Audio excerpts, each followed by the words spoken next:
농촌 태양광 발전시설, 주민 갈등과 제도적 개선 과정. 농촌 지역에서 태양광 발전시설을 설치하는 과정에서 주민들과 사업자 간 갈등이 지속적으로 발생하고 있다. 주민들은 대부분 정보 접근의 어려움과 불충분한 소통을 지적하며 반발하고 있으며, 이로 인해 사업이 중단되거나 지연되는 사례가 늘어나고 있다. 이러한 상황은 농촌 공동체와 사업자 모두에게 부담으로 작용하며 사회적 갈등을 심화시키고 있다. 갈등의 근본 원인을 살펴보고 이를 해결하기 위한 제도적 개선 방안을 모색해본다. 태양광 발전시설 설치와 주민 갈등의 시작. 전남 나주 시세지면 대산리 계양마을에는 2021년에 설치된 태양광 발전시설이 지금까지 가동되지 못한 채 방치되어 있다. 주민들이 뒤늦게 송전선로 설치 계획을 알게 된 후 반발하면서 시설이 사용되지 못하고 있기 때문이다. 이것은 처음부터 주민들에게 제대로 된 설명회가 열리지 않았기 때문이며, 이렇게 사업을 일방적으로 진행하면 주민 반발은 당연한 결과로 나타난다. 이 사례는 특정 지역에 국한된 일이 아니라 전남 영암군에서도 2020년 미안면 간청용지에 태양광 발전 사업 허가가 난 사실이 뒤늦게 알려지면서 임차농들이 큰 혼란을 겪었다. 다행히 사업은 개발행위 불허가 처분을 받고 무산됐지만 임차농들은 여전히 불안해하고 있다. 권혁주 영암군농민의 사무국장은 마을 이장의 역량에 따라 주민들이 중요한 정보를 접할 수 있느냐 없느냐가 결정된다며, 이는 생계가 걸린 임차농들에게 매우 불안한 일이라고 지적했다. 이와 같은 갈등은 대부분 정보의 비대칭에서 시작된다. 주민들은 발전 사업의 허가 과정에서 자신들의 의견이 반영되지 못하거나 관련 정보를 제대로 제공받지 못한다고 주장한다.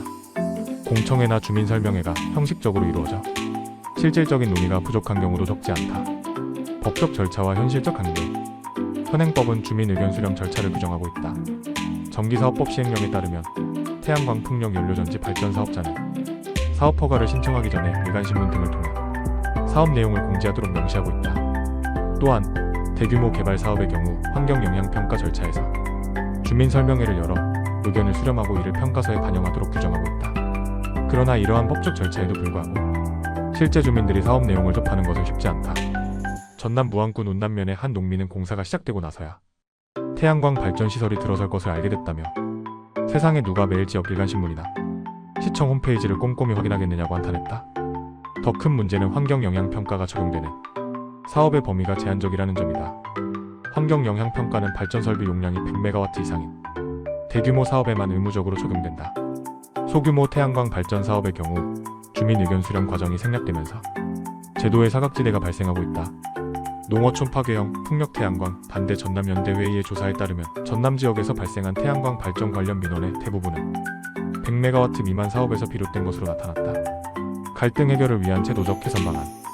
첫째, 주민 알 권리 보장과 고지 방식의 개선이 필요하다. 전문가들은 주민들의 알 권리와 참여를 보장하기 위해 사전 고지 방식을 개선할 필요가 있다고 강조한다.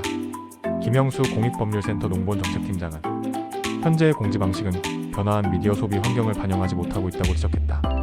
그는 충남 당진시와 경남 김해시의 사례를 언급하며 일부 지방자치단체는 갈등 유발 예상시설 사전고지 조례를 통해 주민들에게 휴대전화 문자 메시지로 알림을 제공하고 있다며 이러한 방식을 확대 도입해야 한다고 제안했다. 둘째, 주민 설명회 시기 조정과 실질적 논의 확대가 필요하다.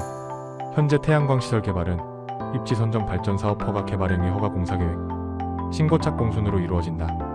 그러나 주민 설명회는 환경 영향 평가가 포함된 개발행위 허가 단계에서야 이루어지는 경우가 많다. 이는 사업이 상당 부분 진행된 뒤여서 주민 의견 수렴이 형식적 절차에 그치기 쉽다. 조공장 한국환경연구원 지속가능전략연구본부장은 입지가 확정된 이후에는 사업 추진이 기정사실화되어 실질적인 협의가 어렵다며, 입지 선정 단계에서부터 주민과의 협의를 시작하고 논의 범위를 환경 영향뿐만 아니라 이익 공유 방식, 주민 삶의 질 등 포괄적인 문제로 확대해야 한다고 말했다. 셋째, 지자체의 중재자 역할 확대가 요구된다.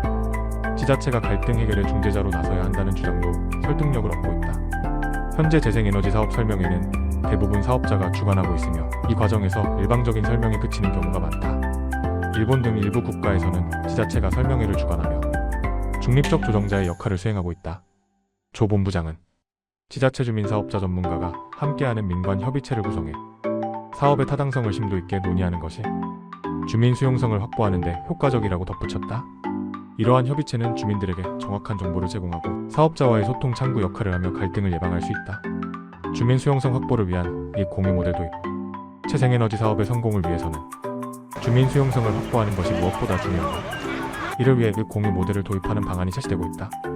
주민들이 발전시설로 인해 직접적인 경제적 이익을 얻을 수 있도록 하는 것이다. 예를 들어 발전소 수익의 일부를 지역사회에 환원하거나 주민들이 지분을 소유할 수 있도록 지원하는 방식이 있다. 이러한 모델은 유럽의 여러 국가에서 이미 성공적으로 시행되고 있다. 독일의 경우 태양광 및 풍력 발전 사업에서 지역 주민이 지분을 소유하거나 수익의 일부를 지역 공동체에 기부하는 방식으로 갈등을 줄이고 있다. 농촌 지역에서 태양광 발전시설 설치 과정에서 발생하는 갈등은 단순히 주민과 사업자 간의 소통 부족에서 비롯된 문제가 아니다. 이는 정보 비대칭, 법적 절차의 사각지대, 주민 참여 부족 등 여러 복합적인 요인이 얽혀있다. 따라서 갈등을 해결하기 위해서는 주민 알 권리 보장, 제도적 개선, 지자체의 적극적 중재 역할, 이익 공유 모델 도입 등 다각적인 접근이 필요하다. 이러한 노력이 뒷받침될 때 재생에너지 사업은 지역사회와 조화롭게 공존하며 지속 가능성을 확보할 수 있을 것이다.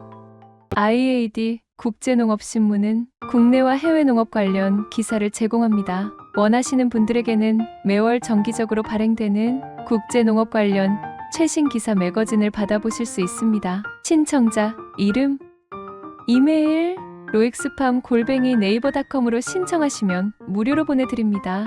좋아요, 구독, 후원에 감사드립니다.